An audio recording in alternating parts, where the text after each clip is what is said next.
Itinuturing siyang basura at alipin ng Dark Moon Supreme Family. Subalit gugulatin niya ang lahat sa pagkakaroon niya ng abilidad na gumamit ng magkakaibang martial arts. Kung saan ang alam ng lahat ay isa lamang siyang star martial artist. Subalit may lakas ito ng isang dragon martial artist, at may kakayahang gumamit ng apoy gaya ng mga flame martial artist. Bukod dito ay may kakayahan din si Ye Xinghe na gumawa ng mga martial arts na epektibo sa pakikipaglaban. Dahilan upang maituring itong isang fearless genius sa kasaysayan at magiging pinakamalakas at kinatatakutang cultivator. Halina't samahan niyo akong subaybayan ang adventure sa buhay ni Ye Xinghe kasama ang dalawang dilag sa tabi niya.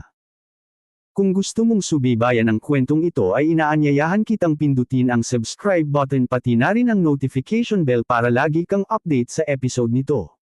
Punta ka lang sa ating channel at makikita mo ang videong gusto mo. Huwag mo na ring